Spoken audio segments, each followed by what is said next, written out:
Good morning, Mark Kranenburg, Airports Department, and I'm accompanied today by Assistant Director Scott Keith and Business Manager Kim Sotomayor. Josh Ryan will be working our presentation today. Happy to present the airport's budget for next year and also to talk about what's been going on at the airport this last year and what we have planned upcoming. You'll find the budget for the airport on page C3 in your budget book. I'd like to remind you of the mission of the airport, which is to provide for the management, the operations, maintenance, and development of the city's 3 airports to our tenants, users, and the general public so that they can have a safe and efficient transportation system. Will Rogers World Airport is our commercial service airport. We serve about 3.7 million passengers a year on 6 major carriers, and they offer service to 23 nonstop destinations, and we average about 70 daily departures. We also provide facilities and operations for Wiley Post Airport and Clarence E. Page Airport for our general aviation users. The Budget Office asked us this year to provide some interesting facts about our departments, and I'm kind of glad they did that. I'd like to share a couple with you. If you'll go back to the, Josh, we're moving forward too fast there. Go back to the Will Rogers. So Will Rogers World Airport, in case you don't know, we have 2 long parallel runways, about 2 miles long, or put another way, 27 football fields that are stretched end to end, and that's including the end zones there. We also, on average per week, at the ticket counters, we check about 24,300 bags a week, and that's amazing. The last few weeks, I will tell you that we have an uptick in that. We've actually been doing over 30,000. And so we've screened about 2.5 million bags total in the past 2 years. That's not even counting the bags that are screened through the security checkpoints. Now, at Wiley Post Airport, it's always been a noteworthy airport because of the amount of commerce that's generated primarily from business traffic. But you can see we have about 80 private and corporate jets which are based at Wiley Post. So when you consider over 5,100 public use airports, it ranks in the top 4%. And then Clarence E. Page Airport, if you don't know, has an interesting history. It was previously known as Cimarron Field. Its name was changed in 1978, and of course the current namesake, Clarence E. Page. When it was Cimarron Field, he operated several flight schools that trained hundreds of pilots for the World War II effort. I'm often asked at the airport, what do you do at the airport? And my short answer is that we build and we lease. We build and we lease. And so we manage a very robust capital improvement program, and I think you'll see that today as evidenced by the wide variety of projects that we complete and actually that we have upcoming and ongoing. And we also manage over about 500 leases, contracts, permits, and agreements. So very busy. Before I get into our department issues and our performance indicators, I would like to give you a brief overview of the Oklahoma City Airport Trust budget that was approved a couple of weeks ago. These represent the major categories of our sources of funds. We have our building rents, which is comprised of lease payments in the terminal building and also the buildings and hangars that the Airport Trust owns. We have landing fees, which are generated by a calculated rate per 1,000 pounds of landed weight that's charged to our passengers and freight carriers. Our public parking revenues are derived from the over 7,200 parking spaces that we have for the public that's available in our garages and our surface lots.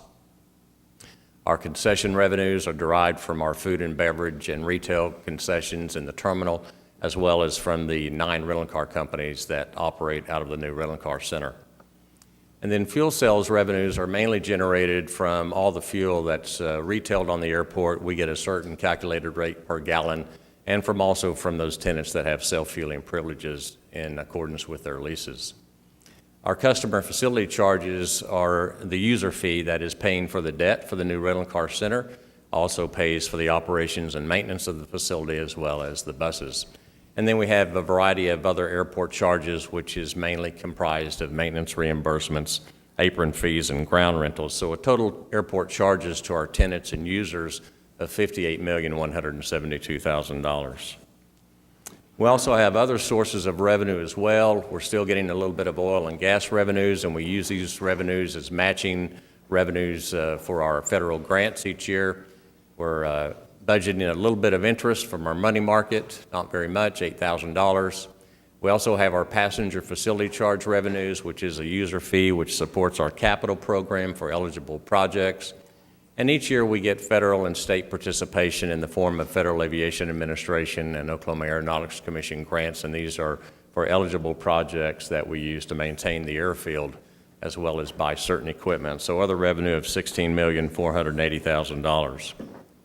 We also are projecting $11,188,000 in carryover, which are prior year revenues that support our capital program, and then $3,750,000 for revenue bond proceeds, which are to be used on construction. So the carryover, the revenue bond proceeds, and projected revenues of $74,652,000 comprises the trust budget for FY18 of $89,590,000. In looking at our uses of funds, the operating expenditures, we have other services and fees. These are comprised of some of our major contracts at the airport, such as our parking management contract, aircraft rescue and firefighting contract, and janitorial and security contracts. We have commodities, which are representative of other services and supplies, debt requirements from prior financing of previous projects, such as the last terminal renovation, the most recent constructed parking garage and the rental car center, and then the transfer to the airport's cash fund, which is our department operating account, and this is the number that is in page C6 of the city's budget for the trust component. So total operating expenditures of $45,922,000. We're also budgeting reserves, which are estimated funds that we anticipate receiving in 2018 to be used on future capital of $1,788,000, and then projecting a capital outlay of $41,880,000, and all these numbers balance the budget. I'd like to bring to your attention a few of the capital projects that we've completed that highlight our strategies to improve our infrastructure and also our environment for the traveling public. One of the projects we completed this year was to replace the asphalt ends of taxiway H, or hotel, with concrete. This is the parallel taxiway, which is on the furthest east end or east side of Will Rogers World Airport, and it helps support the aeronautical development for the east side of Will Rogers. We also purchased 3 parking shuttles, and this is noteworthy, and now that our public parking fleet is completely 100% CNG. We also have a project that will be completed by July 1, and this is the effort. We've had a multi-year to realign Portland Avenue. So the last part is to energize the north phase of the lights that we purchased from Oklahoma Gas and Electric, and we have a little bit more utility work to do, and we'll be finished up. We also completed an upgrade project that actually runs from the terminal building all the way north to Airport Road. Significance of this project was it created 135 new irrigation zones, booster pumps to enhance our pressure, to provide ability to get better pressure throughout the entire project. And we have also all these zones that are going to be remotely controlled with cellular technology.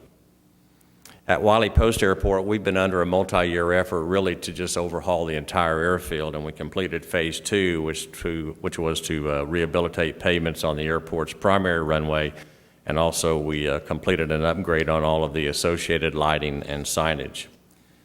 And the last project at Mike Monroney, we do a lot of mechanical system replacements, and this one we did for the multi-purpose building. It was a boiler replacement project.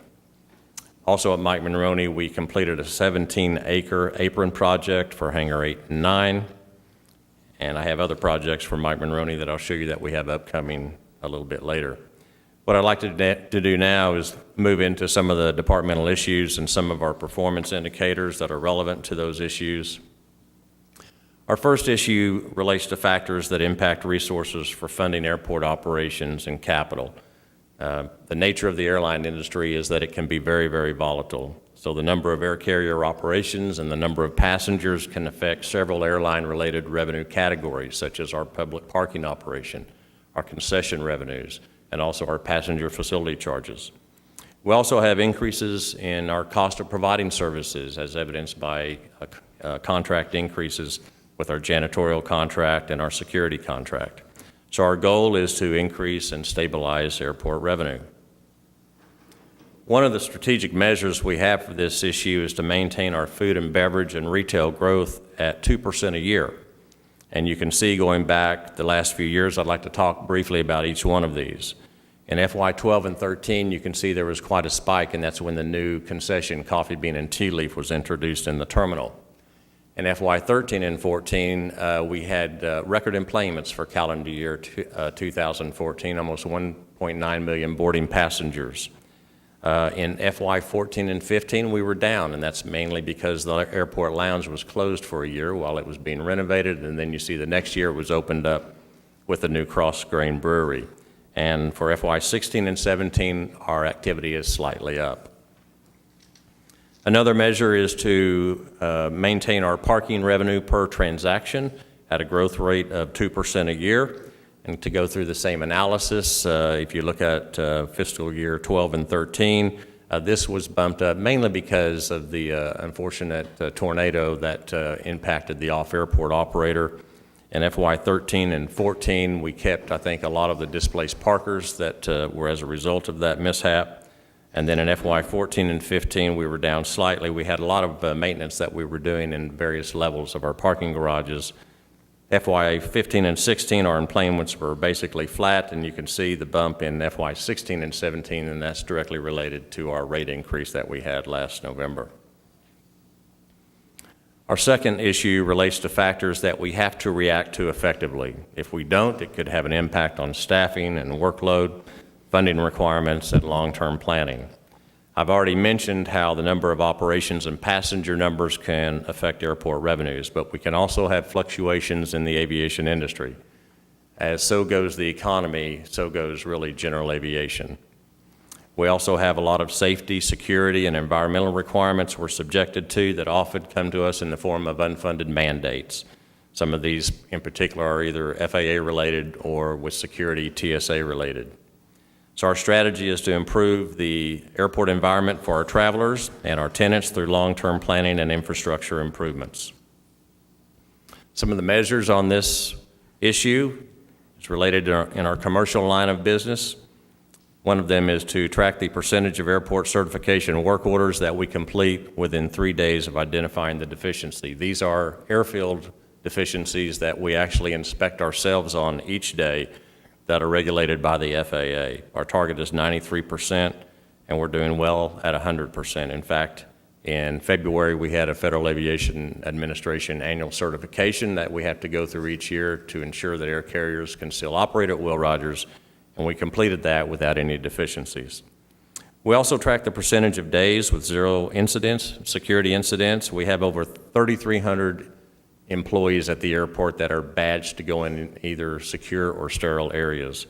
When you have that many people that are badged and there is so much activity in the terminal building and our gates on the airfield, sometimes there are failures to secure jet bridge doors or baggage doors or airfield gates.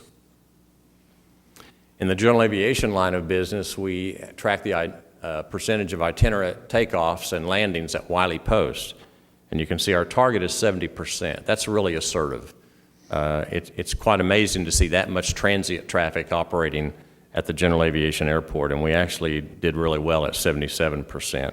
An itinerant takeoff and landing is a landing that's from a transient aircraft. In other words, it's not from an aircraft based at the airport. We also track the percentage of days that the airport has a runway closed, and you can see we did not do very well on this measure, and it's mainly because we had our main runway closed for the entire year. We also track the percentage of total project cost as a result of change orders and amendments. And as much as we do projects at the airport, I'm very proud of how the staff is still doing a good job. And you can see that all throughout the years, we are still below our target of 5%. Our third issue deals with air service.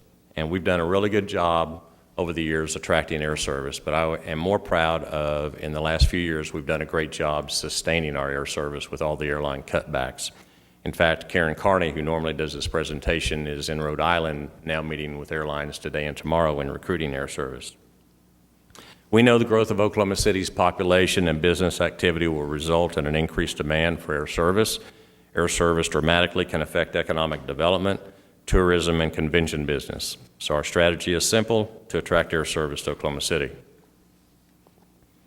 One of our measures is to track and grow passenger enplanements at 2% a year. That's really assertive when you consider our historical history is about 1.6% growth, and our master plan going forward is forecasting about the same.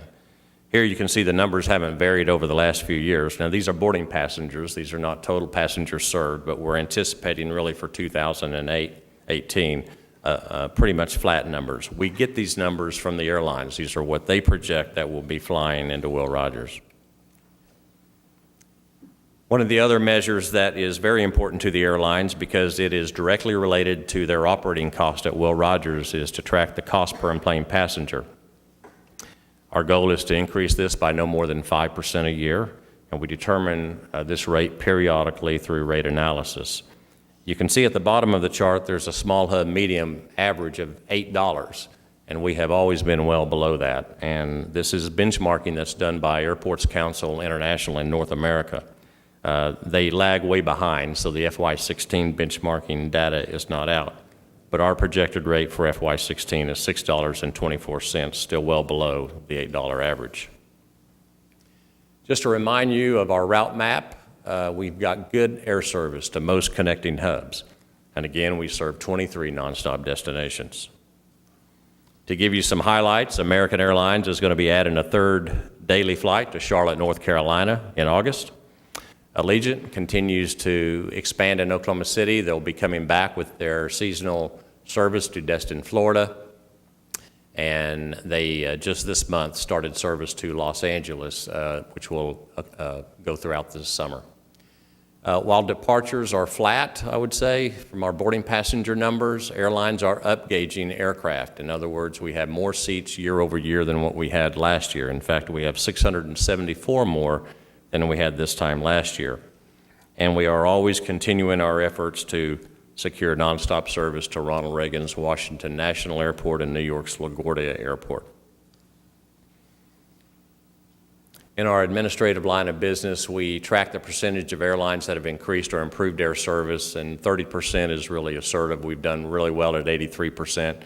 This measure goes back, it tracks actually a full year, going back from December of last year. There are different ways to increase air service. I've talked about upgauging, which is adding more seats to aircraft or larger aircraft. But you can also have an air carrier that will increase frequency or the number of times it flies to a destination.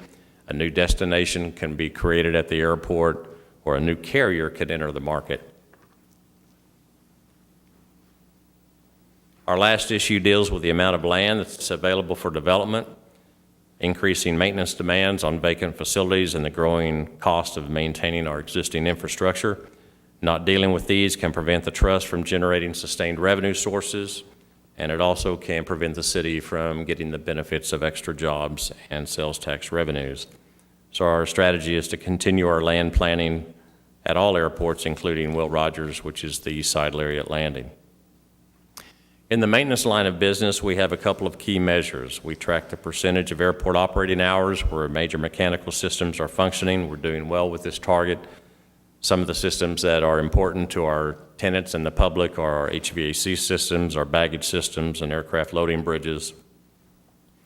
We also track the percentage of vehicles and equipment available for use, doing well with this as well. This is important for critical operations such as our parking shuttle buses, ice and snow equipment, and fire trucks. I want to take you through a few of our projects that are upcoming and ongoing that are going to show that we continue to improve our infrastructure. We're underway right now with the upgrade to our parking and revenue control system. This is for a public parking operation. Our existing system is not supported by parts or agreements any longer.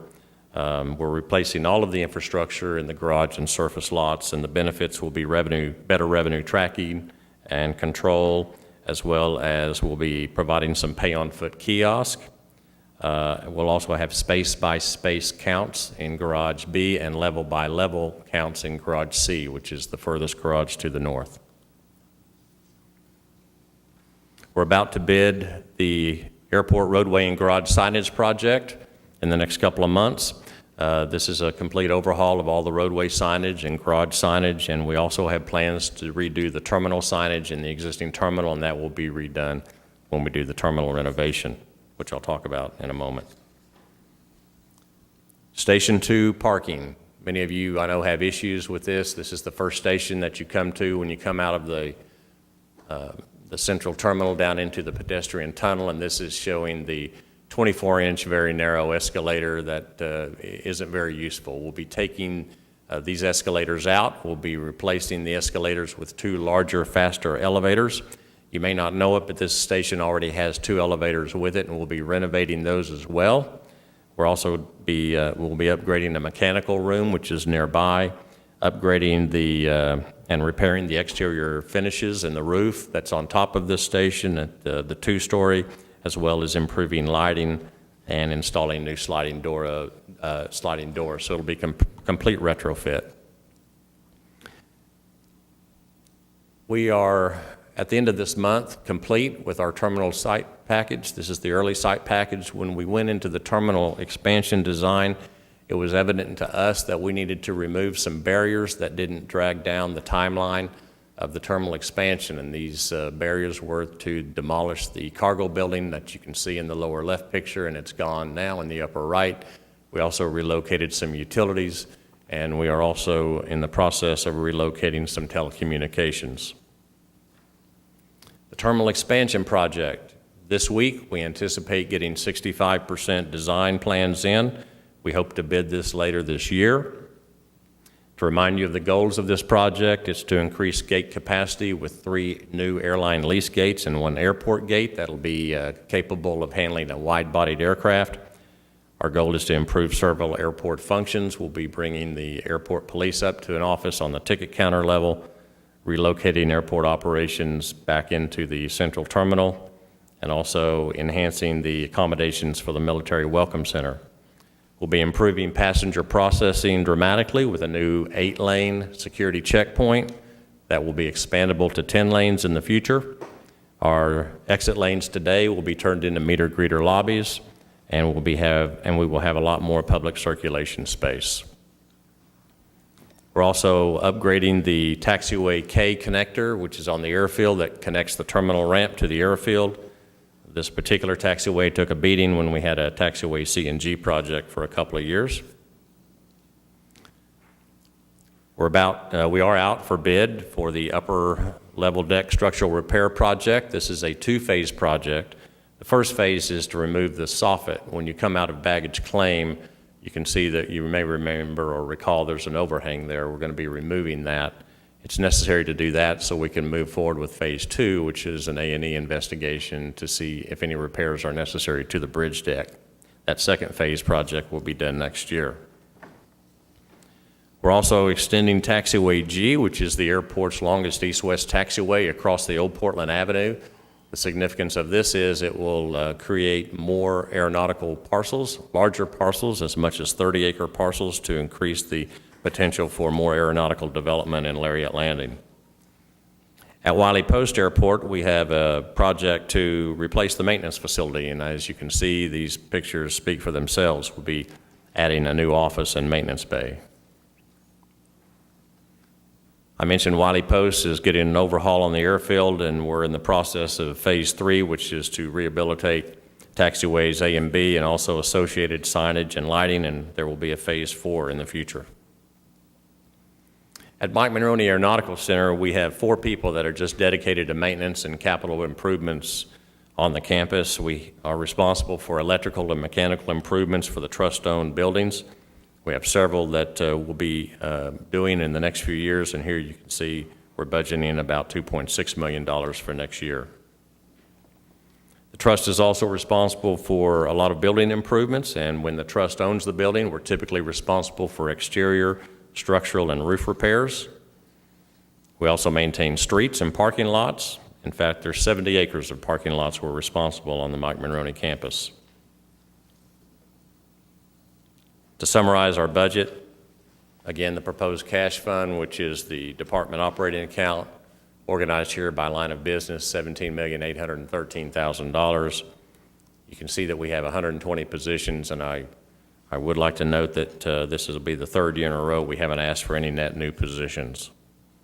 We do have some slight changes in the cash fund budget going forward, slight increase in insurance benefits and salaries, slight decrease in city-provided services. We are reorganizing 2 positions, deleting an administrative specialist position and adding a landside airport operations manager, and deleting a contract coordinator and adding the classification of a property technician to better reflect the duties of the work that's being done, so a total of $211,000.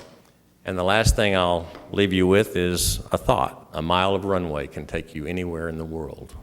So end on that note. All right.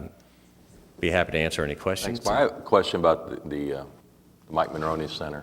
What is our lease arrangement with, I assume it's with the federal government, and what's the length of that time frame, and when is that up for renegotiation? Every 5 years, the lease continues to renew. As you know, the government is subjected to annual appropriations. And it may interest you to know that the Airport Trust that was created in 1956, same year I was born, actually was created for Mike Monroney. And the entire airport trust and all 3 airports that we operate and maintain has just grown beyond that. But the lease, we have lots of amendments throughout the years, and we're working on Supplement 40 at this time. So it's an ongoing lease that we enjoy very much. They lease 1,000 acres of the 8,000 acres at Will Rogers, and it's been a great partnership over the years. And we want to protect that. Thank you. Yeah. Ed? Do you have any thoughts Yes, sir. about the discussion about privatizing air traffic control and any implications for Oklahoma City? The legislation that's going to be proposed on that has not been introduced yet. There was legislation that was introduced last year. It did not get support in Congress. Remind you of our federal priorities with the city are to support FAA operations and airport funding. We will want to make sure that anything that comes about with potential air traffic reform doesn't hurt those priorities. The legislation that was introduced last year actually had probably created more questions than answers as to how it would work, because the premise of the privatization is to have a board that's governed by stakeholders, and the airlines make up a great majority of that board as it sits today, or as it's contemplated today. So we'll have to wait and just see what that legislation looks at before we can take a position on that. All right. Mark, thank you for all your work. If you don't mind, I would like to make one comment that's in the news on Real ID, if you don't mind. As you know, today was the date Oklahoma had the extension end. However, there's been a grace period now that's been given until July the 10th. The state does have its application in to Department of Homeland Security to get their driver's license compliant. As you know, the state did pass legislation this session that creates a 2 ID system, one compliant and one non-compliant. I just want to say that I still need to watch this carefully. I'm concerned because if an extension isn't granted, or if an ID isn't come up with, that we are in jeopardy in January 22nd of 2018, so that anybody that wants to fly domestically after that date would have to have a passport or a passport card or some other alternate approved form of ID that DHS recognizes. That's only a little over 6 months away. And as you know, when you make reservations, sometimes you're making reservations 3 or 4 months in advance. So even though January 22nd sounds like a long way away, it's right on us right now because people are making plans today. This needs to move forward as fast as possible. Thank you. All right. Thanks, Mark.